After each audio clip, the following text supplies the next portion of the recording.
Há uma pergunta que quase nenhum cristão faz, mas que quando você para pensar, não consegue mais ignorar. Antes da queda de Satanás, antes do pecado de Adão e Eva, antes da cruz, antes do dilúvio, antes de qualquer tragédia que conhecemos, como era o universo? O que existia? O que acontecia? Como era o céu quando ainda não havia inimigo? Quando não havia guerras? Quando não havia pecado em lugar nenhum da criação?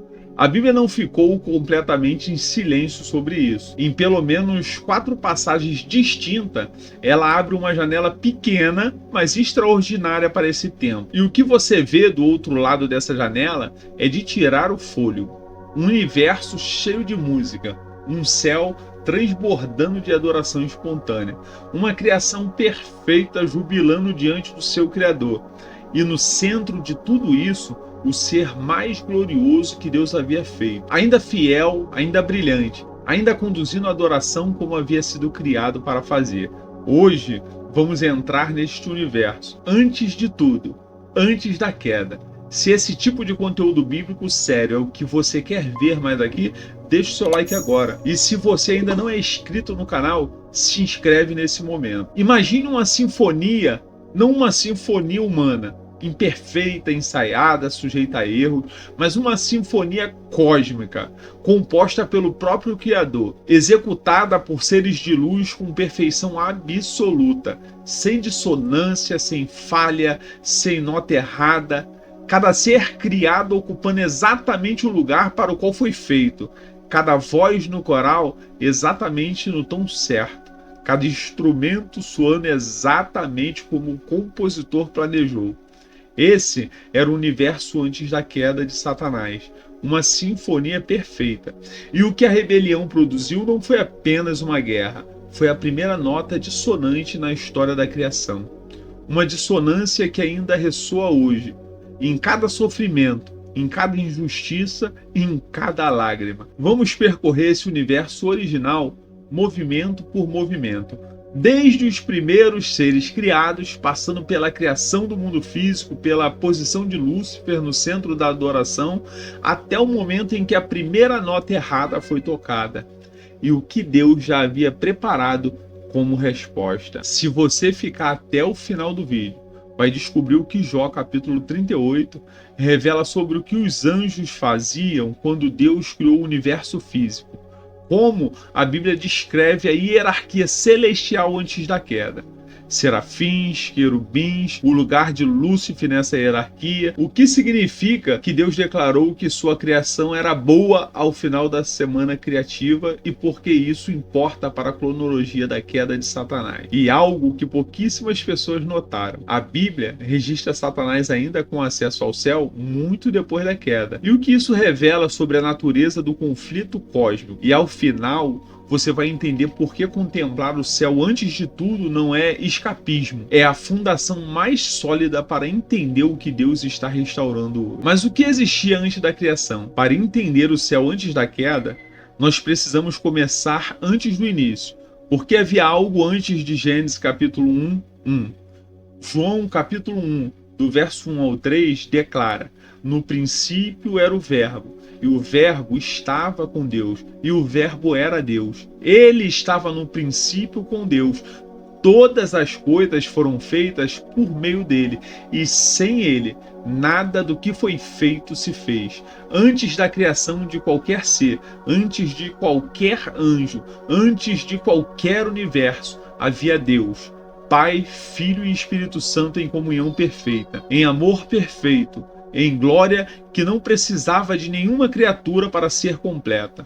E então Deus decidiu criar, não por necessidade, não por solidão, mas por um transbordamento da sua própria natureza do amor, que por essência se expande, se compartilha e se doa. Colossenses capítulo 1, no verso 16, revela que todas as coisas foram criadas por Cristo e para Cristo, tanto as que são visíveis quanto as invisíveis, tanto os tronos quanto os domínios, tanto os principados quanto as potestades. Tudo que existe foi criado com um propósito que aponta para ele. E os primeiros seres a existirem foram os anjos. A Bíblia nos diz que Deus criou os anjos antes de criar o universo físico. Eles foram criados antes da terra, antes do sol, antes das estrelas. E Jó, no capítulo 38, registra que eles estavam presentes cantando quando Deus lançou os fundamentos do mundo físico. O livro de Jó descreve os anjos adorando a Deus durante a criação do mundo. Onde estavas tu quando eu lançava os fundamentos da terra? Quem lhes pôs as medidas? Sobre que estão fundadas as suas bases, ou quem lhe assentou a pedra angular? Quando as estrelas da alva juntas alegremente cantavam e rejubilavam todos os filhos de Deus. Pare e imagine esse momento. Deus está criando o universo físico. Planetas, estrelas, galáxias, surgindo do nada por palavra do Criador. E há um coro celestial assistindo e cantando de alegria. Não em silêncio respeitoso, não em observação distante, cantando junto e jubilando. A criação do mundo físico foi acompanhada por adoração espontânea e coletiva da hóstia angelical inteira.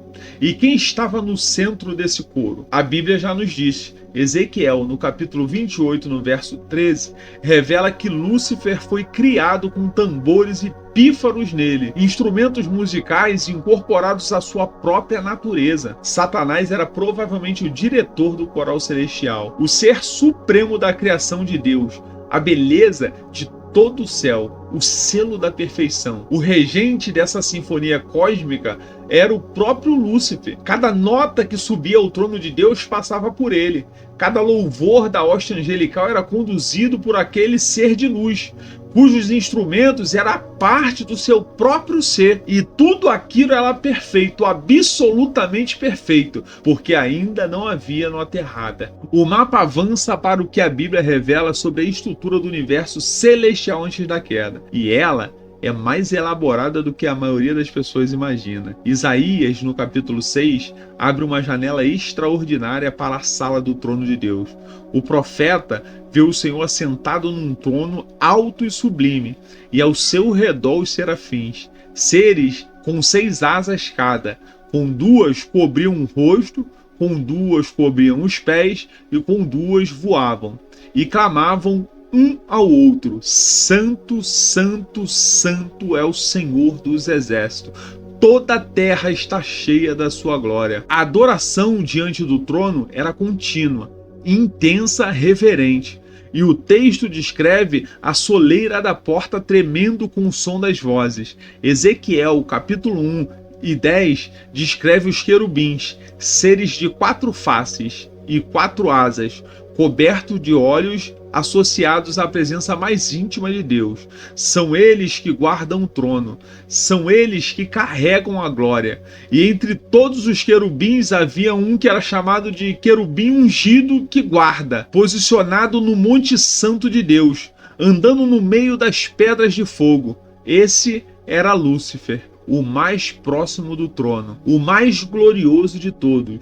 O único ser descrito como o selo da perfeição entre todas as criaturas. Colossenses, no capítulo 1, no verso 16, menciona ainda outras categorias: tronos, domínios, principados, potestades, sugerindo uma hierarquia elaborada de seres celestiais, cada um com a sua função e posição dentro do governo e do universo de Deus, e todos eles, antes da queda, voltados para o mesmo propósito: glorificar e servir ao Criador. Avançamos para um ponto que tem implicações diretas na cronologia da queda de Satanás e que a maioria das pessoas nunca conectou. Gênesis, no capítulo 1, no verso 31, registra que ao final da semana criativa, Deus viu tudo o que havia feito, e eis que era muito bom, muito bom. Não apenas funcional, não apenas adequado, muito bom. A Bíblia nos indica que a rebelião de Satanás foi mais provável após o fim da semana da criação, porque no final daquela semana, Deus declarou que toda a sua criação era boa. Isso significa que quando Adão e Eva foram criados e colocados no Éden, o universo ainda estava em ordem perfeita. A sinfonia ainda estava intacta. Lúcifer ainda ocupava o seu posto. E então, em algum ponto entre a criação do homem e a tentação do jardim, a primeira nota dissonante soou. Os anjos foram criados antes da terra, conforme Jó capítulo 38, 4 e 7. Satanás caiu antes de tentar Adão e Eva no jardim, conforme Gênesis no capítulo 3, do 1 ao 14. A queda de Satanás, portanto, deve ter ocorrido depois dos anjos terem sido criados e antes da tentação de Adão e Eva no jardim do Éden. A Bíblia não especifica se foram dias, semanas ou meses, mas o intervalo entre a criação perfeita e a primeira tentação foi o momento em que o orgulho de Lúcifer amadureceu até a rebelião aberta. E é aqui que a Bíblia revela algo que surpreende a maioria dos cristãos. A queda de Satanás não eliminou imediatamente o seu acesso ao céu. E a Bíblia registra isso com uma clareza que merece atenção. Em Jó, no capítulo 1, dos versos 6 ao 12, temos o relato de um diálogo entre Deus e Satanás. Satanás se apresenta a Deus na mesma ocasião em que os anjos o fazem, em Jó, capítulo 2, do verso 1 ao 7. Novamente, relata uma cena celestial. Anjos vêm apresentar-se a Deus e Satanás vem junto. Tem um diálogo com Deus. Como explicar isso? A resposta é que a expulsão definitiva de Satanás do céu não é um evento único já ocorrido no passado remoto. É um processo que a Bíblia descreve em etapas. Apocalipse, no capítulo 12, dos versos 9 ao 10, descreve uma expulsão futura, definitiva no contexto de eventos do fim do tempo. E foi precipitado o grande dragão. E foi precipitado na terra, e os seus anjos foram lançados com ele. E o versículo 10 declara: agora veio a salvação e a força, e o reino do nosso Deus, e o poder do seu Cristo, porque foi lançado fora o acusador de nossos irmãos, o acusador dos irmãos. Esse é o papel que Satanás desempenha enquanto ainda tem acesso parcial ao céu. Acusar, denunciar, questionar, como fez com Jó, como fez com Josué, o sumo sacerdote, em Zacarias, capítulo 3, verso 1. Mas esse acesso está contado, tem data de encerramento. E quando o Cordeiro abriu o livro em Apocalipse 5, o destino final de Satanás foi selado para sempre. Olhe para o quadro completo agora. Antes de qualquer pecado, antes de qualquer lágrima, antes de qualquer morte, havia um universo transbordando de adoração.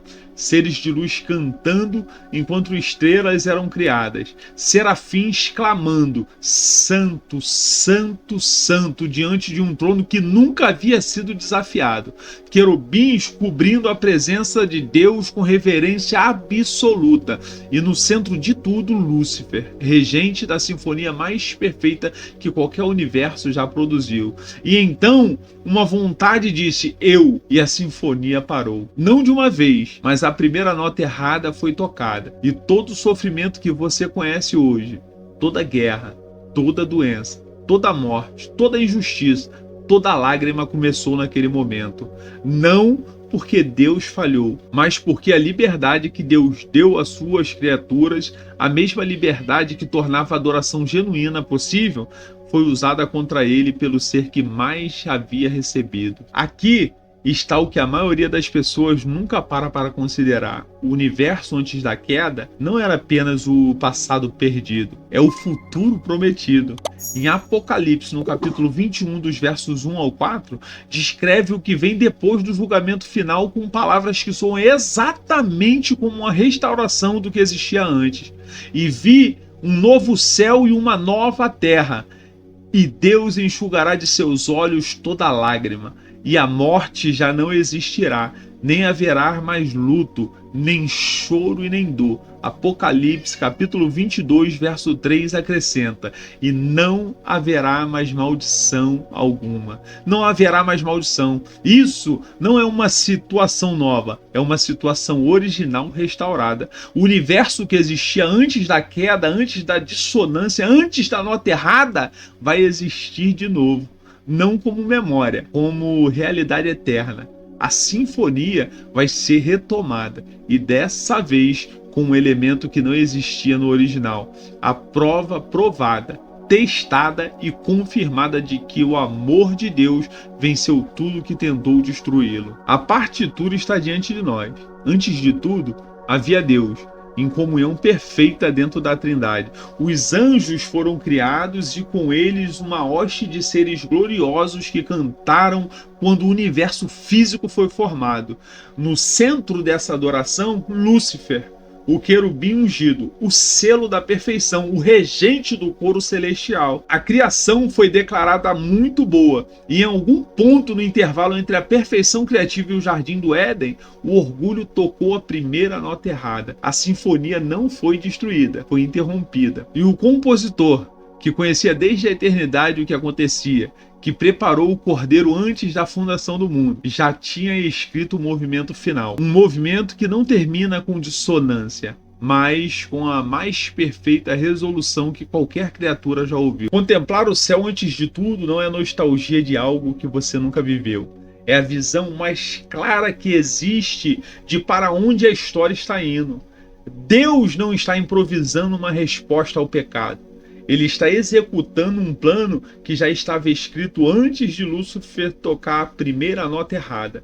Em Efésios capítulo 1, no verso 4, declara que Deus nos escolheu em Cristo antes da fundação do mundo, antes da queda, antes do pecado, antes de qualquer coisa que você já fez ou deixou de fazer. A resposta de Deus ao problema do pecado foi concebida antes mesmo de o problema existir. E em Romanos, no capítulo 8, no verso 18, promete com uma confiança que só faz sentido quando você viu o quadro completo. Porque para mim, tenho por certo que o sofrimento do tempo presente não são para comparar com a glória que em nós há de ser revelada. Paulo não estava sendo otimista, ele estava sendo preciso, porque ele sabia o que estava no movimento final da sinfonia. E você, ao olhar para esse universo antes da queda, para essa sinfonia perfeita que existiu antes de qualquer dissonância, o que isso fez com a sua fé hoje? Aumenta a sua expectativa sobre o que está por vir? Muda a forma como você enxerga o sofrimento presente? Me conta aqui nos comentários. Essas perguntas merecem ser respondidas em voz alta. E se inscreve no canal, porque no próximo vídeo continuamos esse mapa com uma das histórias mais perturbadoras e menos contadas de toda a Bíblia. Até lá, que a palavra de Deus seja a âncora firme para a sua alma. Deus abençoe a sua vida.